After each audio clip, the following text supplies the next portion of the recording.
সিআইডিও সাজি, বিচারকও সাজি। তখন আর আদালতে গিয়ে বিচারক করতে দেয় না, নিজেই যেখানে তাকে অন দ্য স্পটে বিচারক সেজে মনে হয় যেন এখনই তাকে পারি না, শুধু ফাঁসির কাস্টের আসামি বানাই দিতে। এবার যখন নিজের দিকে আঙ্গুলটা ওঠে তখন বলে যে না, আসলে আমি একটু বুঝি নাই, আমি খেয়াল করি নাই। যত সাফাই আছে সব আমরা নিজের ব্যাপারে, আপনের ব্যাপারে করতে থাকি, অন্যের ব্যাপারে সেটা আমাদের মনোযোগে থাকে না। অথচ নবী রাহমাতুল্লিল আলামিনের উম্মত, রব্বুল আলামিনের বান্দার শান, স্টাইল, নিয়ম, ইজ্জত, সম্মান হচ্ছে এমন, তারা অন্যেরটা গোপন করে নিজেরটার জন্য রবের কাছে তওবা ভিক্ষা করে। বুদ্ধিমানরা কি করে?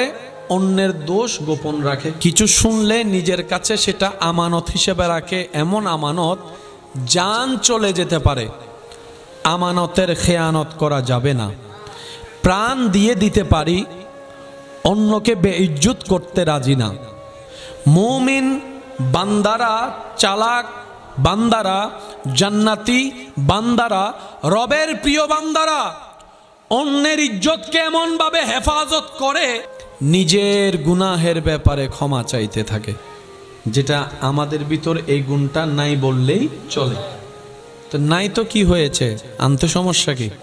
নাই তো সবাই জানি, কিন্তু আসার রাস্তা তো বন্ধ নয়। বেনামাজি ছিলাম আর কি, নামাজি হব না এই গ্যারান্টি আপনাকে কে দিল? খারাপ ছিলাম আপনি, সবাই জাহান্নামী ভেবেছে, রব চাইলে তো জান্নাতীও বানায় দিতে পারে। আমাদের রব, আমরা এমন রবকে বিশ্বাস করি, এমন একজনকে রব হিসাবে মানি, এমন একজনকে আমরা